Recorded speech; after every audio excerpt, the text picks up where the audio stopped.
Let's hop around a few subjects together. One of the things Okay. I wanted to talk to you about, and it's appropriate you're wearing your Liverpool top, is the mistake I made in following Everton. I wanted to talk a little bit about when I was about 8 years old and getting into football. Everton were vying for like being the It was best team in good. the country with Liverpool. They were ahead of Man United. I'm talking about 84, 85. Yeah. And I backed Everton, I guess, on a whim because I'm living in Dublin, so why pick a team? You go on colour. A lot of people were Liverpool fans because there's a big Irish connection.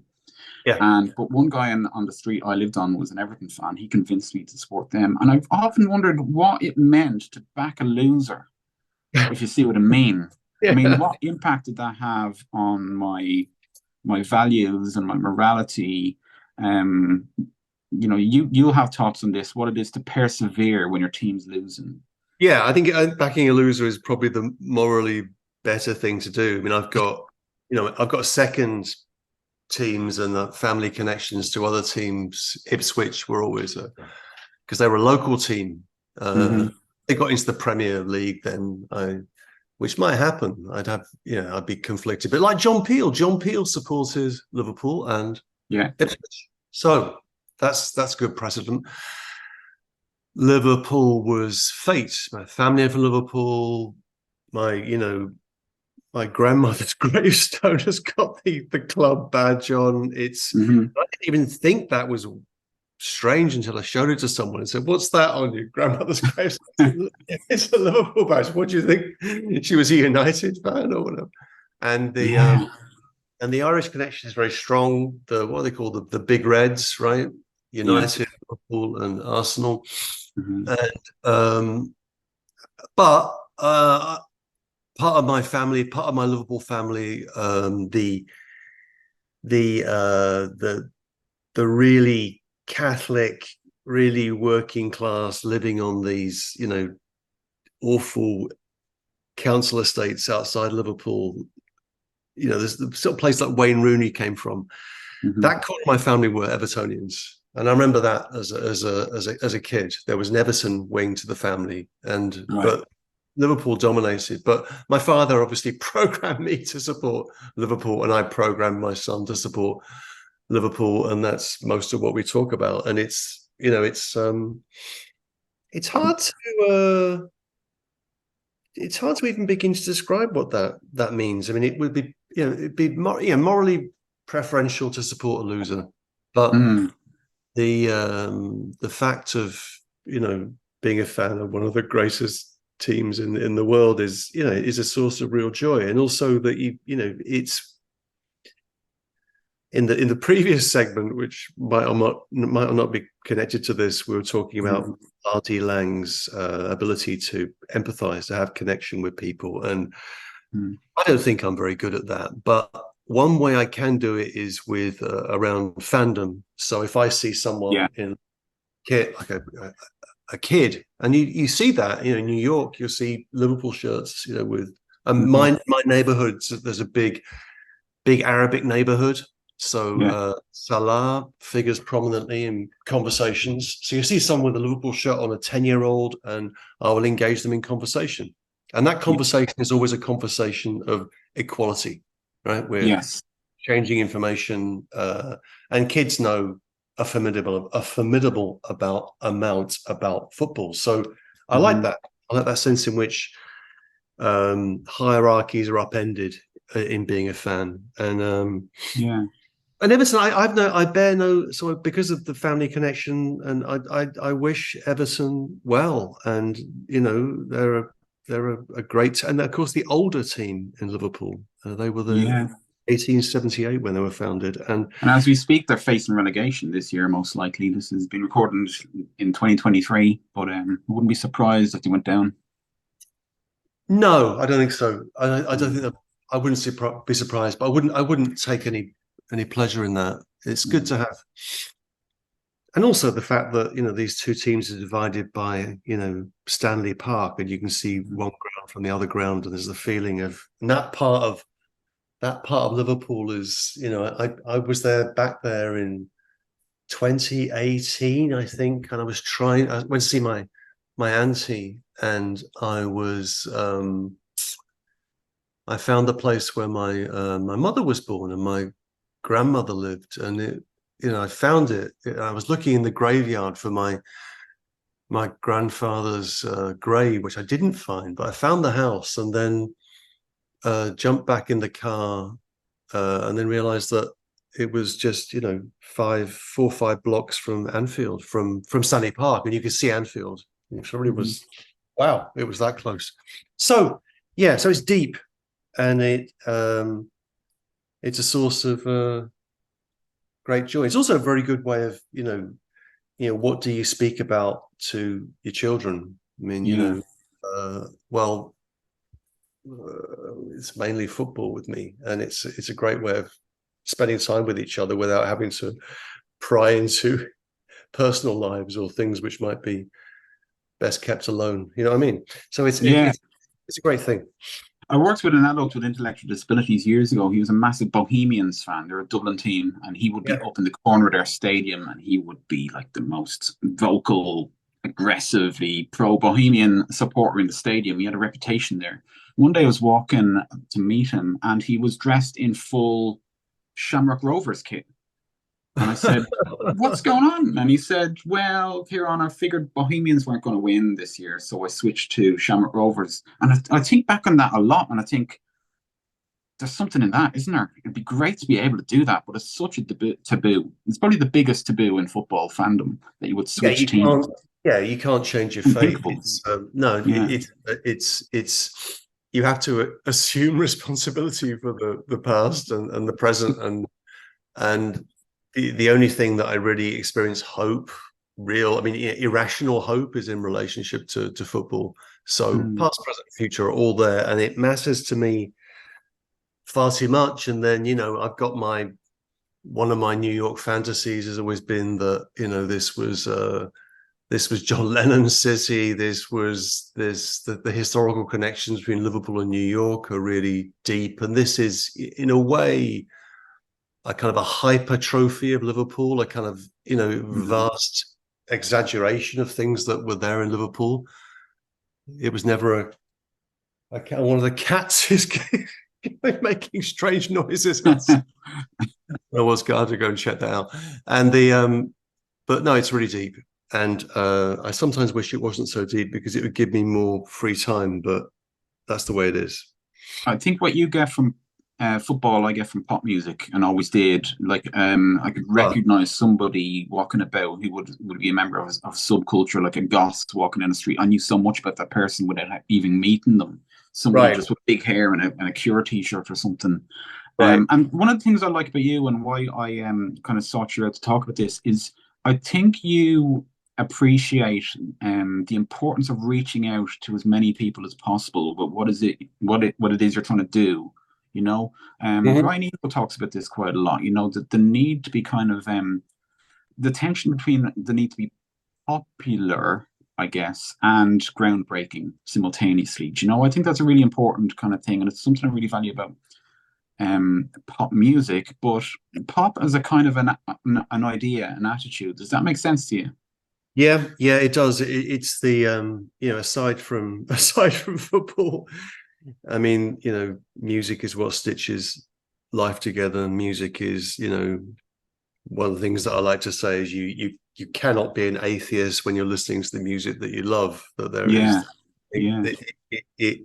it's for me, it was the way out into the world, and the way of, in a sense, again going back to Lang, that sense of being a kind of a normal schizoid self, and being divided from yourself, but and that being okay.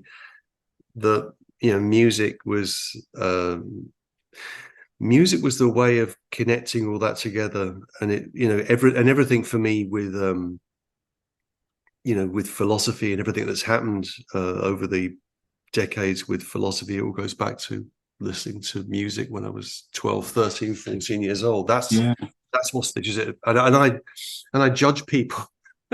I judge people, rather austerely on their musical taste. And I think it's very, very important. And it's not hard to do. You can develop a good taste for music very easily. And for a very small amount of money. And yeah, the goth culture is fascinating. Yeah.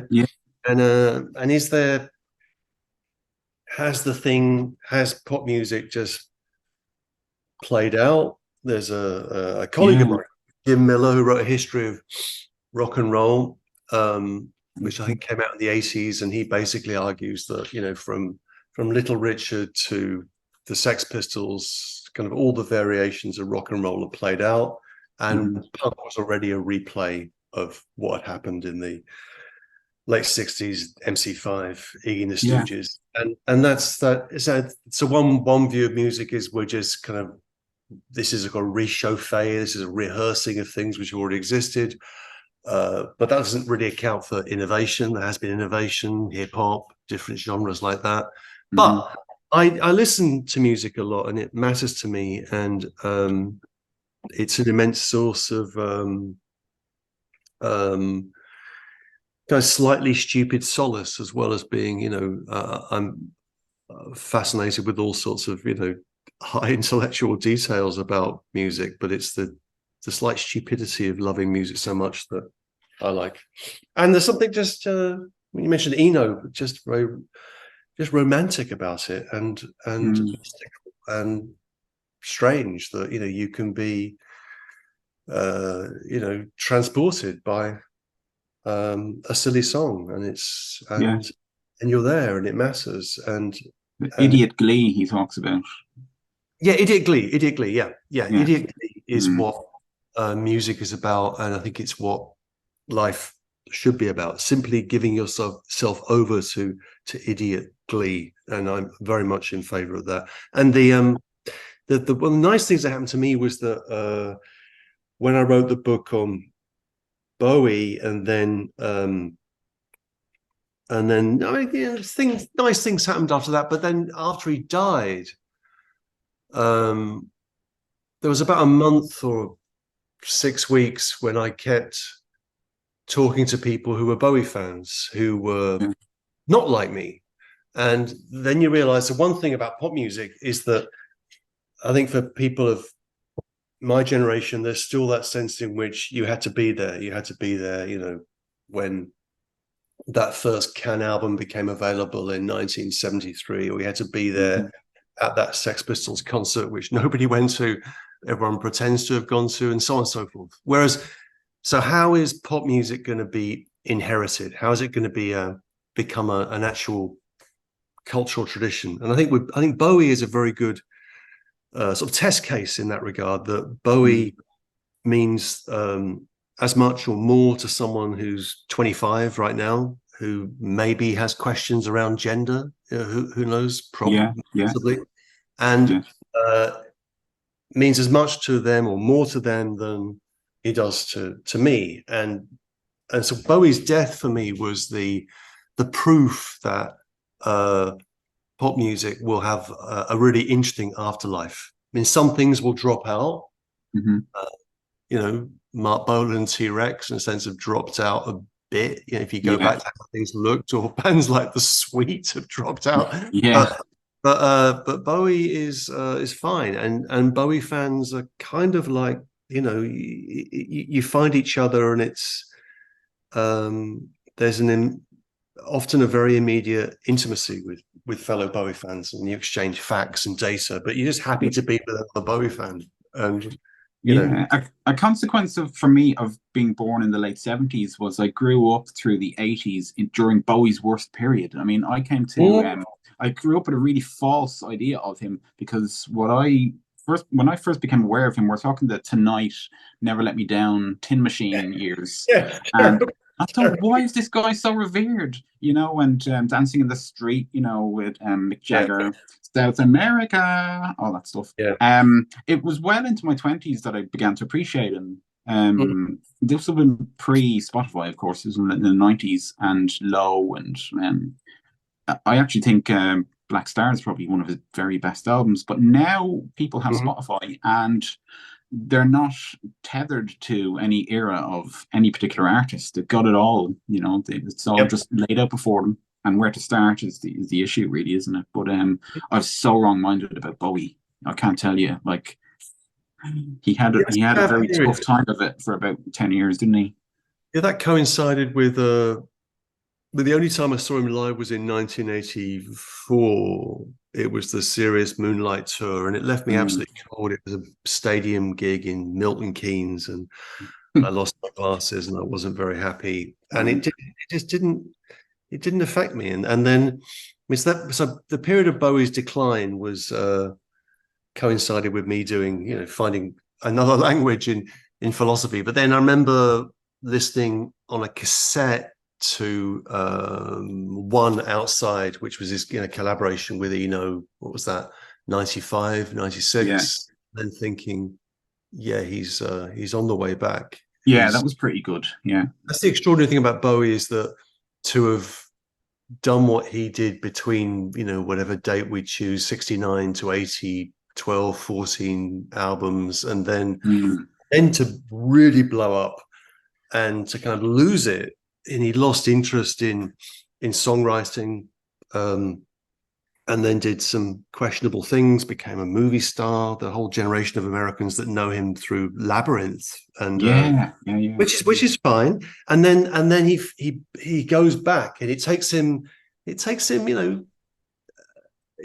decade or so to really get back to producing interesting music. But he does that, and it's not the same. It's something different, and it's not something. If you compare him to, say, the Stones just brought out that first single from that Hackney Diamonds, and who doesn't like the Stones? I mean, but it's kind of the same thing. It's like a pastiche, whereas Bowie never was that. Bowie, there was always something new, even if it reminded you something that happened in the past. A supreme, for me, the most important artist of the last, I don't know, 60 years or so. I don't think of anybody who can come close, and exquisite taste and ability to choose musicians to work with, and he was a very interesting reader, and somebody that you get great book recommendations off too, wasn't he? And this is sound like a corny link, but what are you reading at the moment? Anything interesting? R.D. Lang for this conversation. I've kind of lost myself in weird stretches of ancient history, and books on. Read this huge book on the Vikings by someone called Neil Price, Children of Ash and Elm, where Ireland figures very interestingly, an alternative history of Ireland through the lens of Viking settlements on the Isle of Man, Dublin, and really it thickens the plot in terms of how we think about Ireland. And I'm kind of I range freely and dip into all sorts of different things. And I've been reading. I've been going back to Heidegger over the summer and trying to go through a stack of notes from 30 years, and trying to think about what I was up to, and what still interests me, and what I can communicate in relationship to Heidegger's work. I mean, I'd like to also do something with Lang at some point. I don't quite know what. And so I read voraciously and omnivorously, and a lot of ancient history, a lot of weird things, and I do that. So I have my kind of more pedagogical facing reading, and then secretly I'm in particular a student of history. I think in a sense there's a view of philosophy which you can find in David Hume, which I've always been interested in, which is that you do philosophy at a certain point, you sort things out, and then you can turn to what's really important, which is literature, history, and politics. And I tend to think that, I think the idea, I think, I've always been an anti-philosopher, as well as having taught in philosophy departments. I mean, I loathe the intellectual arrogance of philosophy and the way in which it imagines that it can understand the way things are, render being intelligible, and then explain that, and then tell people what to do morally. I think this is a disaster. To that extent, I'm much closer to Nietzsche and his negative moments, and so for me, it's always been about the inversion of the relationship between philosophy and non-philosophy. I think that music, football, drama, history, these things are zones of rich and compelling ambiguity, which that's what we need. I think that we suffer from a continual kind of curse of abstraction and moral righteousness, and the idea that the way we think is the right way and we can impose it on other people. And I think history is a wonderful corrective to that. It's sobering, and it makes you humble, I think. I think anti-philosophy, anti-psychiatry, I think there's something to that. I think there's a parallel or something to be drawn, isn't there? I think that's probably and R.D. Laing is kind of both. I mean, it's the feeling of I guess with Laing, and this would be the connection with someone like Bowie, it